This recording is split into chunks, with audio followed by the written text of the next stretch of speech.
La fe es algo personal, pero también es una experiencia comunitaria. Necesitamos celebrar juntos.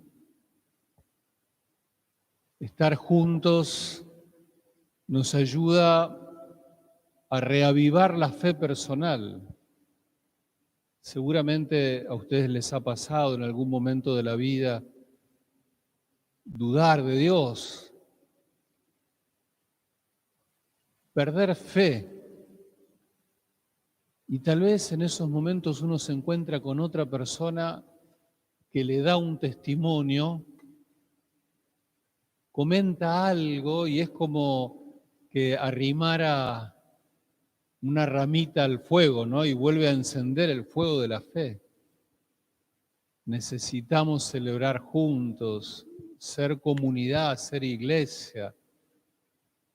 Yo entiendo, y la iglesia ha entendido muy bien las disposiciones del gobierno nacional, provincial, municipal, y hemos acompañado tal vez como ninguna otra institución.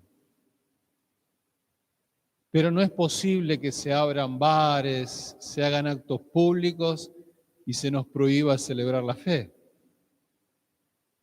Por eso los obispos hemos insistido a la nación y a la provincia diciendo, miren, para nosotros celebrar la fe es algo importante, escuchar la palabra, comulgar, rezar juntos. No es lo mismo tener el templo abierto y venir a celebrar misa que no. Y en estos tiempos difíciles necesitamos de la experiencia de Dios, de la fe de los otros, de animarnos mutuamente. Celebramos entonces que cuidándonos, por supuesto que cuidándonos, porque no son tiempos fáciles. Esta enfermedad no es un chiste. Los que se han enfermado la han pasado muy mal y muchos han fallecido. Y no solamente personas ancianas, sino también personas jóvenes. Tenemos que cuidarnos, pero también esto es cuidarnos, ¿no? También esto es muy importante. La palabra de Dios es una palabra viva, es una palabra. Nosotros cuando leemos este texto en la misa, cuando leemos estos textos, no estamos leyendo algo de la historia, algo del pasado, estamos leyendo algo que nos habla ahora, aquí, a nosotros. No es algo del pasado. Lo que dice la palabra nos lo dice a nosotros ahora, es una luz, es un ánimo que nos da el mismo Señor para la vida de ustedes, para la vida cotidiana. De aquí tendríamos que salir con un poquito más de luz para la vida familiar, la vida laboral.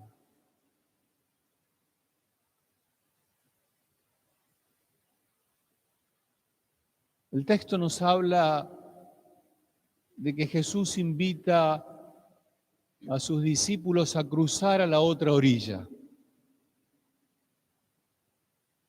El lago de Galilea, un lago muy grande que lo llamaban mar. Y ustedes imagínense lo que era cruzar ese lago, ese mar. Para los antiguos era una experiencia de mucha inseguridad, porque además algunos creían que en ese mar habitaban los monstruos marinos, o sea que era una experiencia de mucha inseguridad. Ya hoy ir en un barco como los que tenemos modernos, mucha gente le tiene miedo al agua. Imagínense cruzar en un barquito de madera, ¿no? Entonces Jesús predicaba en una orilla del lago de Galilea, donde estaba el pueblo judío. Pero en la otra orilla había otros pueblos de otras culturas y de otras religiones, se los llamaban paganos, Jesús predicaba en una orilla del lago, del mar de Galilea. Entonces le dice a sus discípulos, vamos a la otra orilla, a esos pueblos. ¿A qué? A hacer presente el reino. No era solo una predicación como la que estoy haciendo yo. Jesús no iba solo a predicar, iba a estar entre la gente, iba a dar vida, iba a dar vida. Cuando Jesús se metía entre la gente, cambiaba la vida de esas personas, porque Jesús es la presencia viva de Dios. Él es el reino, con Él viene el reino, viene Dios. La misión de Jesús no era una misión cualquiera, era hacer presente la vida de Dios en ese pueblo. Entonces, Jesús sabe que su vida y su misión están en las manos del Padre. Y está con mucha confianza. Jesús sabe que su vida y su misión están en las manos de Dios Padre. Y Él confía totalmente en el Padre, totalmente en Dios. Entonces, cansado del día, cansado de la prédica, se sube al barquito, se va atrás a la popa y se tira a descansar. Y va relajado ahí, como si fuera un neceser. Tira ahí, va tranquilo. Pero el Evangelio nos dice que se empezó a levantar un viento huracanado, empezó a haber olas, y los discípulos se empezaron a asustar. Y Jesús iba tranquilo porque iba confiado. Los discípulos no iban tranquilos, iban inseguros, que es lo que vivimos los seres humanos. Si hay algo que pone de manifiesto esta situación que vive el mundo es que no somos tan fuertes. Un microbio nos mata. No tenemos tanta seguridad. Uno cree que maneja la vida, pero no manejamos la vida. Entonces, los discípulos asustados, inquietos, despiertan a Jesús. Y entonces le preguntan algo que podría ser la pregunta de cualquiera de nosotros en este tiempo. Señor, ¿no te importa que nos hundamos? ¿No te importa que nos muramos? Es la pregunta que le hacemos a Dios, nosotros, en distintas circunstancias de la vida. Dios, ¿no te importa que nos muramos? O en positivo, Dios, ¿te importa nuestra vida? ¿Te importa nuestra vida? ¿Cuánto te importa nuestra vida? Y entonces Jesús hace lo que hace Dios. En el Antiguo Testamento uno puede escuchar muchas veces a Dios ordenando a la naturaleza. Silencio, le dice el viento. Y viene la calma. Dios, Jesús, Dios es capaz de poner en orden las cosas. Pero les pido por favor que pensemos en esto.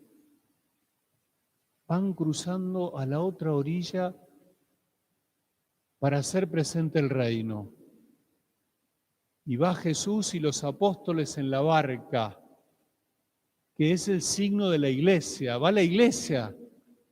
La iglesia va a misionar con Jesús en la otra orilla para hacer presente el reino.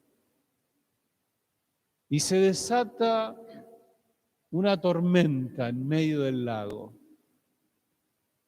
Es como si el Evangelio nos estuviera diciendo, siempre va a haber dificultades. Cuando la misión es grande, siempre hay dificultades. Hacer presente a Dios en la vida no es fácil y hay dificultades. Y déjenme que se los diga así, tendríamos que charlar mucho más esto. Pero las dificultades son de la naturaleza, pero en realidad hay un mal con mayúscula que siempre pone resistencias a la presencia de Dios. Hay un mal y hay un malo que siempre va a estar tratando de evitar que Dios se haga presente. La tormenta es un signo de que el malo no quiere que se predique el reino, que se haga presente, que la iglesia llegue. Entonces Jesús pone en orden, silencio, y viene la calma. Y así como los discípulos, los hombres les preguntamos a Dios, ahora Dios le pregunta a los hombres. Ahora Dios nos pregunta a nosotros. Dios se banca en nuestras preguntas. ¿No te importa que nos muramos? ¿Te importa nuestra vida? Ahora Jesús, Dios nos pregunta a nosotros. ¿Por qué tienen miedo? ¿Por qué son cobardes? ¿No tienen fe? ¿No confían en el Padre? Claro que Dios le importa nuestra vida. ¿Cómo no le va a importar nuestra vida? Sí que le importa nuestra vida. Tanto le importa nuestra vida, tanto valora nuestra vida, que su Hijo, Jesucristo, hizo algo extraordinario, que nos cambió el sentido de la vida. Se entregó totalmente en las manos de Dios y en nuestras manos, murió de una muerte cruenta, crucificado, lo sepultaron, pero resucitó. Tanto le importa a Dios nuestra vida que para nosotros la muerte no es el fin, no es el fin. Y podemos morir de ancianidad o podemos morir en medio de un accidente o de una enfermedad a distintas edades de la vida.